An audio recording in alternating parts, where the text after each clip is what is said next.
안녕하세요. 형광펜 성경과 함께하는 성경 공부. 오늘은 사사기 3장입니다. 여호와께서 가나안 전쟁을 알지 못하는 이스라엘을 시험하려 하시며 또 이스라엘 자손의 세대 중에서 아직 전쟁을 알지 못하는 자에게 전쟁하는 법을 알려주시려고 좀 남겨두신 열국들이 있습니다. 블레셋 다섯 방백기라든지 가나안 모든 사람과 시돈 사람과 바알 헤르몬 산에서부터 하맛 어구까지의 레바논 사람에 거하는 히윗 사람이다, 이렇게 나오게 되는데요. 이 남겨두신 열국으로 이스라엘을 시험하셨는데 여호와께서 모세로 그들의 열조에게 명하신 그 명령들을 청종하나 알고자 하셨다, 이렇게 나오고 있습니다. 이거는 좀 안 좋은 의도로 바라보면 안 돼요. 하나님이 이제 이스라엘 민족들에게 너네가 내 말을 지킬 수 있나 없나 한번 두고 보자, 막 그런 시험을 하시는 그런 뉘앙스가 아니라 하나님이 계속 그 관계를 포기하지 않는 거예요. 하나님은 아셨어요. 모세랑 여호수아에게 그 이스라엘 민족들 약속의 땅 가나안 땅에 거기 들어가게 되면 나를 버리고 다른 신을 섬길 것이다. 그리고 이미 알고 계셨고, 그리고 모세랑 여호수아에게 말을 해주셨었습니다. 알았어요. 근데 그 관계를 포기하지 않으시고 그들을 완전히 진멸하지 않으시고, 뭐 진노는 하십니다만 어쨌든 그 다른 나라를 이렇게 세우시고, 그리고 또 이스라엘을 쳐서 그들을 괴롭게 하죠. 그래서 이스라엘 자손들이 결국에 여호와를 다시 부르짖게 되면은 하나님께서는 또 못 이기는 척 구원자를 세워주셔서 구원하시고 그러는 겁니다.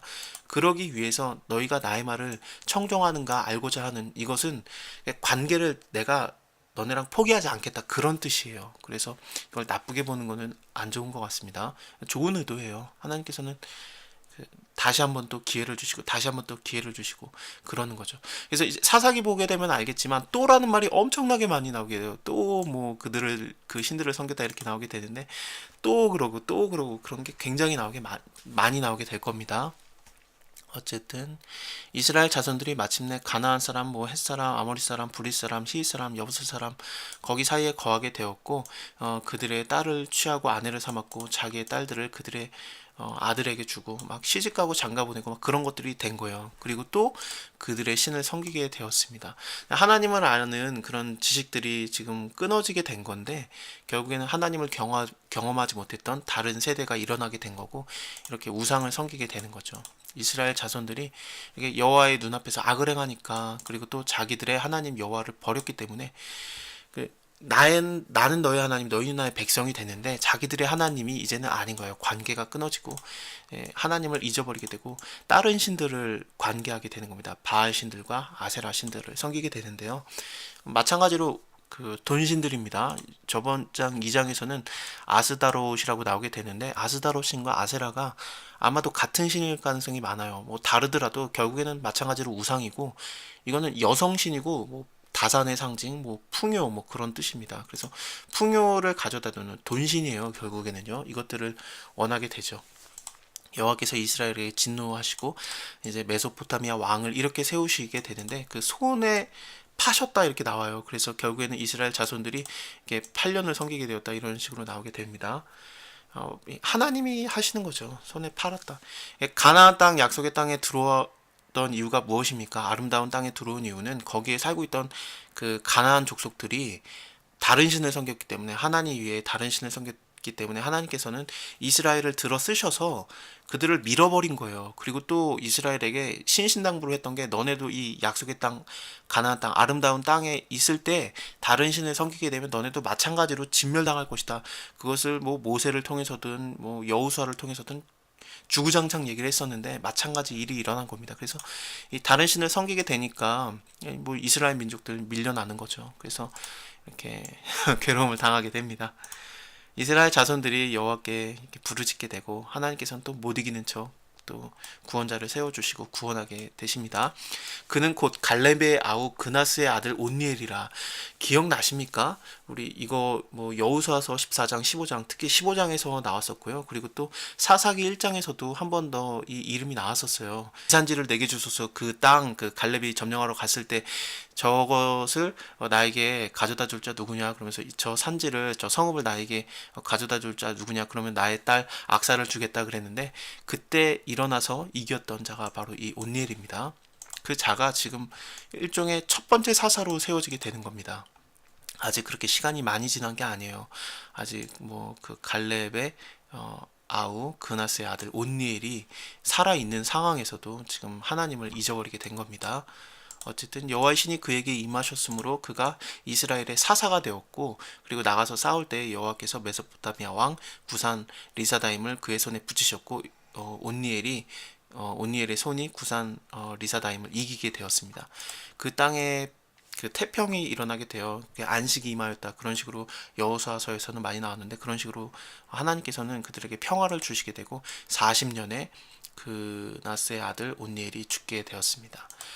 이스라엘 자손들이 또 여호와의 목전에서 악을 행하게 되고 이스라엘 자손이 여호와의 목전에서 악을 행하였기 때문에 또 여호와께서 모압 왕 에글론을 강성케 해요.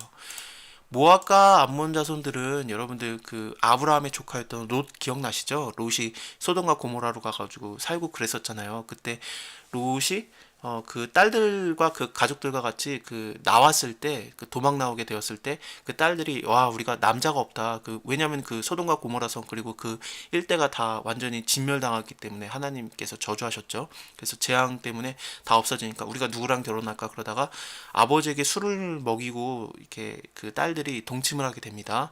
그래서 낳은 자들이 모압과 암몬 족속이에요. 그래서 이거는 아브라함의 친척이긴 한데, 어쨌든 이 땅에 살면서 그렇게 좀 하나님을 모르는 자들로 그렇게 그런 족속이 된 거죠. 이스라엘의 좀 적들이 되는 겁니다. 그래서 여호와께서 모압 왕 에글론을 강성케 하셔가지고 그들을 대적하게 하심에 에글론이 암몬과 아말렉 자손들을 모아가지고 와서 이스라엘을 쳐서 종려나무 성읍을 점령하였다. 이에 이스라엘 자손이 모압 왕 에글론의 18년을 섬겼다, 이렇게 나오고 있습니다. 이스라엘 자손이 여호와께 부르짖었어요. 그러면 또 하나님께서는 이제는 안 봐준다 그러는 게 아니라 한 번 더 속아주시는 거죠. 또 못 이기는 척 또 구원자를 세워주시고, 또 베냐민 사람 게라의 아들 왼손잡이 에우시다, 이렇게 나오는데, 이 왼손잡이를 옛날에는 장애인으로 봤다 그런 의견도 있고요. 아니면은 다윗 시대에 보게 되면 왼손잡이들을 따로 좀 계산을 해요. 그래서 이들은 굉장한 특공대 같은 자들입니다. 왜냐하면 이때 당시엔 거의 다 오른손잡이였기 때문에 싸울 때 갑자기 왼손으로 싸우게 되면 이제 상대방에서는 깜짝 놀라게 되는 거죠. 그래서 이 왼손잡이를 좀 특공대 같은 걸로 보기도 하는데, 어쨌든 이 왼손잡이 에웃이 세움을 받게 됩니다. 그냥 이거를 그 평범하지 않았기 때문에 장애인으로 뭐 그렇게 취급받았다 그렇게 보는 견해도 있는데, 그렇게 따지게 되면은 이 첫 번째 온니엘은 그렇다 쳐도 두 번째로 세워지게 되는 이 사사는 진짜 별 볼 일 없는 사람이었는데 하나님께서 세우시게 되는 거죠. 하나님이 구원코자 하면은 누가 뭐 세워지든지 그게 전혀 상관이 없는 겁니다. 하나님은 반드시 구원시키는 거고, 하나님은 반드시 승리를 주시기 때문에 그 사람이 얼마나 대단한 사람인지 아닌지가 전혀 중요하지가 않죠. 하나님께 쓰임 받았다, 그게 뭐 중요한 거긴 하지만요. 어쨌든 그 에웃이 이제 모압 왕 에글론에게 공물을 바칠 때 이 칼을 하나를 차고 들어가게 되는데, 이 왕은 좀 심히 비둔한 자였다, 이렇게 나오게 됩니다. 이때 물건을 바치면서 내가 왕에게 은밀하게 말할 게 있습니다, 그렇게 말하게 되니까 다들 물러가라, 그렇게 말했습니다. 에웃이 왕 앞에 나아가게 되고 왕은 서늘한 다락방에 홀로 앉아있는 중이었는데, 그때 왕에게 구할 것이 있나이다 하면서 왕의 그 좌석에서 일어나게 되었을 때 에웃이 왼손으로 우편 다리에서 칼을 빼어서 왕의 몸을 찌르게 되었습니다. 칼자루도 날을 따라서 들어가게 되고 그 끝이 등 뒤까지 나갔고, 그가 칼을 그 몸에서 빼지 아니하였으므로 그 기름이 칼에 엉겼더라, 이렇게 나오게 되는데, 이거는 원문을 보게 되면은 여기에 한 가지가 좀 더 추가가 돼요. 오물도 같이 나가게 되었다, 뭐 그런 식으로 나오게 됩니다. 그래서 그의 몸에서 오물도 막 나오게 되었다, 그런 식으로 그 기름에 칼날이 엉키게 되고 오물도 나오고 좀 굉장히 좀 비참하게 죽는 그런 모습이 보여져요. 하나님께서는 이 에글론을 들어 쓰셔서 어쨌든 그 이스라엘을 혼내 주셨지만, 어쨌든 그 매를 다시 부러뜨리는 겁니다. 내가 이걸로 너네를 쳤지만 이 매를 다시 부러뜨리겠다, 그러면서 마치 그 아버지의 심정이죠. 그리고 결국에는 에웃이 다락문들을 닫아서 잠그게 되고, 에웃이 나간 후에 왕들은 기다리다가 왜 이렇게 안 나오나 발을 가리우신다 생각을 한 거예요. 이게 화장실을 갔다 그런 뜻입니다. 그래서 지금 볼일을 보시나 그러다가 하도 안 나오니까 열쇠를 취하여서 열어봤더니 이미 죽어 있었습니다. 그들이 기다리는 동안에 에웃이 피하여서 이제 도망을 하게 되었고요. 그리고 나팔을 불고 이스라엘 산지에서 이스라엘 자손들을 이제 불러 모으게 되는 거죠. 오늘은 시간이 조금 모자라네요. 여기 뒷부분부터 다음 시간에 보도록 하겠습니다. 감사합니다. 다음에 봬요.